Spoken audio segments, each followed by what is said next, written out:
We're continuing on with the feature of my case under the name Innocent Man Melvin Ray, showing you all how the state fabricates convictions, manipulates evidence, just showing you all how the police are involved in falsely convicting people.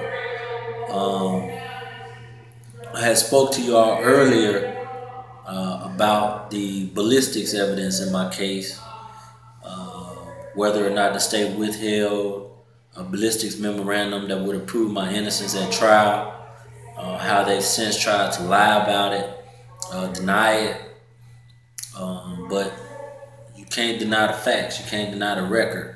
I also told you all about a bulletproof vest that was allegedly involved in the crime. And so at the time when I originally did the film, I didn't have a copy of the inventory sheet. So I have a copy of the inventory sheet now. So what I'm gonna do is I'm gonna go back briefly just over a couple of pages from the transcript to show you all this document dealing with this bulletproof vest, so that you all can see for yourself how the government gets involved in crime, prosecuting innocent people, withholding evidence, allowing perjured testimony to be used to convict innocent people. With is the actual property sheet, Madison County Sheriff's Department property evidence, and this is evidence in the murder of Andre Horton. And this is the inventory of everything that they retrieved from this residence right here, 3203 Rita Lane, Huntsville, Alabama. The very first thing you see on here is one protective materials body armor model Toughflex CB, and here's the serial number 031914, and then they say they got that from the den at this residence right here. Okay, that is the residence of the co-defendant and his fiance, Fred Batts, Perrion Roberts. Of course, Fred Batts turned state's evidence. And one of the things he testified to was that this bulletproof vest, he said that bulletproof vest belonged to Melvin Ray. Okay. Throughout the course of his testimony, he said there were 2 bulletproof vests at this residence. And then he said when Melvin left, he took all of his property with him. And that's right here. He said he went out and got his stuff because I don't guess he expected to come back over there. So he wanted to get his stuff. He got the guns from out of the car. When you say guns earlier, when you said of his property, did you mean another gun? Well, what property are you talking about? 2 guns, a 9mm, a 357 and a 9mm. And of course, he's saying the 9mm is the gun that was used to kill the deceased. But he said that I had a bulletproof vest and he had a bulletproof vest. And that was another part of his testimony. And so he said when I left, I took my property with me. Okay, well, when the police went and inventoried the house, they only found 1 bulletproof vest. So they got 1 bulletproof vest out of this house. And so when we get to trial, if you're saying it's 2 bulletproof vests, I got my property and left because I didn't expect to come back over there. Then if I got my property and left and there's only 1 bulletproof vest left, then who does this belong to? You know, and the police are saying that they found a blood smear on this vest. And they said they did DNA testing and that it came back and matched that of the deceased. Okay, well, here's the problem. Well, here's one of the problems with this bulletproof vest. When we got back to trial, they never produced the vest. We never saw the bulletproof vest. They never brought it to trial. They said DNA testing was done on it. No technician ever came in and said, hey, we did testing on it, the test, blood come back. No scientist has ever came in court and accounted for this vest. No one's ever saw it. And so when they convicted me for this, I did my own investigation. Okay, where is this bulletproof vest that they're saying has this man blood on it that they're saying belongs to me? And so what did we find out? We found out that this bulletproof vest came from the Alabama State Troopers Association in Montgomery, Alabama, on Coliseum Boulevard. The Montgomery State Troopers building on Coliseum Boulevard in Montgomery, Alabama is where we found out this vest came from. So how did it get from there to 3203 Rita Lane? Okay, 3203 Rita Lane is the residence of Perion Roberts. Perion Roberts is Fred Batt's fiance. Fred Batts is the co-defendant in this case. And this is where they got this bulletproof vest from. So how did it get from Montgomery, Alabama to Huntsville, Alabama? Well, I told y'all, Fred Batts had just got out of prison, had been out of prison less than 45 days when this crime occurred. Fred Batts got out of prison from an honor camp. Fred Batts got out from Red Eagle honor camp in Montgomery, Alabama. Fred Batts' job at Red Eagle honor camp, he worked at the Alabama State Troopers building on Coliseum Boulevard in Montgomery, Alabama, where this police bulletproof vest came from. So when they found out that it was a police vest and that it was state property and that it came from Montgomery and that Fred Batts used to work there, the vest disappeared. And so to this day, we're still trying to find out where is the vest. That's the name of the article. Innocent man Melvin Ray, bulletproof vest. Where art thou? Why are they withholding evidence? And you saw here, Fred Batts said Melvin Ray had two guns, a .357 and a 9mm. And the 9mm, is that the one you described to the jury as far as the one he killed Andre with? Yes. But guess what? The bulletproof vest is not the only thing that they would hide from us. Let me find it. See, they was hiding all types of shit. Post-trial investigation. Again, 18 months after I was convicted. Enclosed are copies of reports that were inadvertently admitted from those sent to you previously. Okay, so 18 months after my trial, after I found out the bulletproof vest belonged to the police, after Fred Batts told him Melvin Ray had two guns, a .357 and a 9mm, and killed him with the 3mm, guess what we find out? He wasn't killed with no 9mm. He was not killed with a .357. This is what he was killed with. Morris G. Brown, forensic scientist, examination of firearms evidence in the murder case of Andre Horton. One sealed envelope labeled in part bullet and containing one copper jacket. A .380 auto caliber was entered and searched. So they found out that the man was shot and killed with the .380 and still allowed Fred Batts to testify falsely again. That was not the only person who lied about the caliber of weapon, because we cross-examined Dr. J.C. Upshaw Downs. Did you, on page 378 of my transcript, do you know what kind of bullet was found in the case? You can look in your report if it refreshes your memory.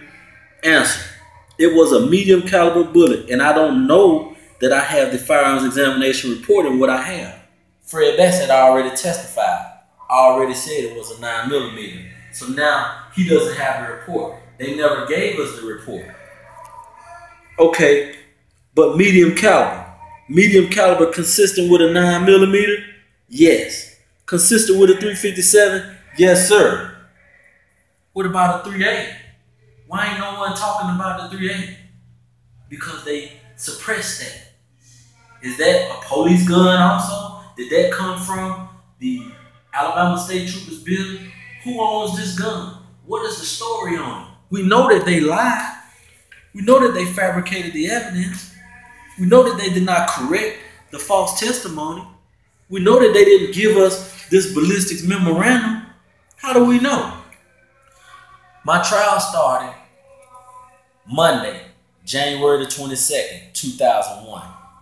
This is the date that they mailed it off to Tim Morgan. Dear sir, enclosed are the exhumation of remains and examination of firearms evidence memorandum citing the results. This is before email, ladies and gentlemen. This is before email. They put it in the mail Friday, January 19th. Monday, they had the ballistics evidence. They had this by Monday. But they did not disclose it because Fred Bass had already testified, lied, gave his false testimony that I had two guns, a 9mm, 357. He said he saw me kill this man with a 9mm, and the state did not want to expose the false testimony of their witness. They didn't want to expose it. They allowed my wrongful conviction to occur, withholding the ballistics and the bulletproof vest. That's the serial number. Look it up. Contact the state treasurer. Contact the Secretary of State. Tell them you want the receipts for these protective materials body armor. Contact Montgomery State Trooper. You'll find it. State property. They got the receipts. They got the evidence. They know Fred Bass is lying. Fred Bass said that bulletproof vest belonged to me. They said, well, Fred, where you get it from? I got it from Melvin Ray. No, you didn't. No, you didn't. Where you get it from? Look it up. You'll find the answers. I want my justice, man. It took my life. They done lied, withheld this evidence, lying about the ballistics, lying about the bulletproof vest, inadvertently omitted from those sent to you previously. 17 years of my life and counting. Like I was saying, this is Sergeant Charles Berry. This is his testimony on the transcript, page 530. Okay, Sergeant Berry, you have indicated that you went to Rita Lane, which of course was the Bass residence. Rita Lane, the Bass residence. Yes, sir. And did you find any physical evidence that Melvin Ray had been in that house on March the 26th? No, sir. You did not find any fingerprints? No, sir. You did a thorough investigation, attempted to get fingerprints off the door? Yes, sir. And that would have been the front door? Yes, sir. No prints there. You attempted to collect prints from another place in the house? Yes, sir. No Melvin Ray prints? No, sir. The bulletproof vest you found, did you find Melvin Ray's prints on it? No, sir. Okay. So, I mean, it speaks for itself when you got all the facts. When you got all the facts. Because, as he said, this is another part of the examination. It said, this is Bass being interrogated now. Mr. Bass, sometimes when interrogations are done, the interrogator does not tell you the identity of any of the other suspects. And then he said, this interrogator is giving you a name and telling you Melvin Ray is a suspect, isn't he? Yes, sir. And you were able to factor that into your thinking, aren't you? Yes, sir. He is really pressing you for information on Melvin, isn't he? He is asking you about Melvin. Yes, sir. But there's a problem.